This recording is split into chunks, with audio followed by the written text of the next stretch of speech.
Let's get right to it. If you were hoping that Elevation would be the next A Quiet Place with nerve-shredding suspense and memorable characters, I'm afraid your optimism won't find much here.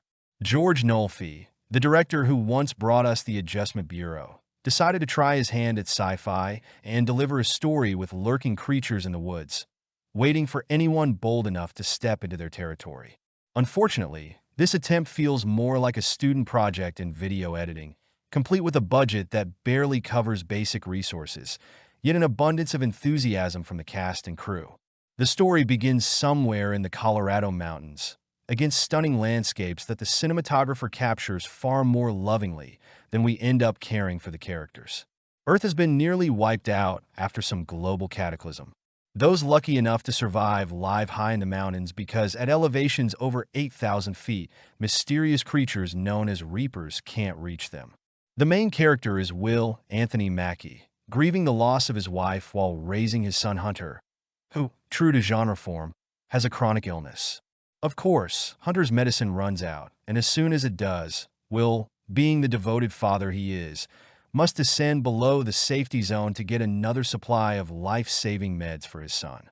Will's team is joined by a few characters who, in theory, should deepen the drama and add layers to the plot.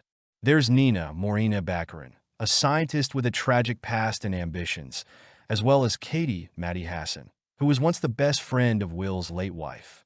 Despite her tragic history, Nina is determined to find a way to kill the Reapers, though her past experiments have failed and even cost the lives of some of her companions. This whole crew sets out on a dangerous trek, and here, ideally, is where real tension and intrigue should begin. But alas, that's exactly where interest in the story ends. One of the biggest disappointments of the film is, of course, the Reapers themselves. It's hard to tell what the designers intended. Perhaps a spiky dinosaur hybrid, or maybe a failed experiment from a VFX lab. Visually, they resemble a distorted ankylosaurus with horns, mistakenly outfitted with red tentacles for an added scare factor. The problem is, we hardly ever see the Reapers on screen.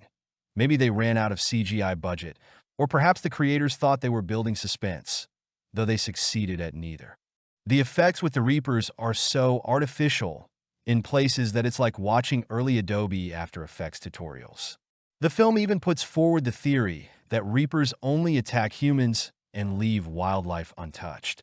So, while wild horses roam the deserted valleys, our heroes risk being devoured for so much as a misplaced breath. The characters feel like déjà vu. They seem copied from a book of tropes. The grieving father determined to save his child at any cost. The resilient scientist with a painful past, doggedly pursuing her goals.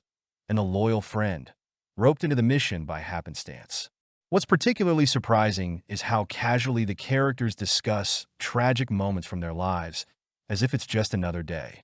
Anthony Mackie, whom many love for his roles in Marvel, appears to lose his usual charm here, giving a distant, expressionless performance that eventually grates. Even Morena Baccarin, who has some dramatic moments, struggles to pull her character out of the rut of dull monologues. All she does really is occasionally deliver scientific tidbits about the Reapers from years of research. If you love drone shots, you're in luck because 90% of the film is shot using drones. Practically every scene, even when characters are just standing and talking, is filmed as if the operator couldn't be bothered to lower the camera to eye level and left it hovering somewhere above. Perhaps this was meant to create a sense of unease, but instead, it feels like the director simply wanted to fill the runtime with scenic views of Colorado, which in fairness are breathtaking. Unfortunately, this technique kills any chance of empathizing with the characters or feeling their tension. The ending, like much of the movie, fails to deliver. Instead of a thrilling climax where the characters might finally uncover the dark secret of the Reapers or at least face them in a decisive battle, we're left with a muddled conclusion and a post-credit scene hinting at a possible sequel. But who would want to watch a continuation of this story? Verdict: Elevation is a mediocre post-apocalyptic thriller with a cookie-cutter plot, distant characters, and weak visual effects. It's not exactly a bad film, but it doesn't reach the level of a major motion picture. Perhaps it could find its audience on a streaming platform, but as a theater experience, it's disappointing. Those looking for something like A Quiet Place with elements of horror and suspense would be better off searching elsewhere.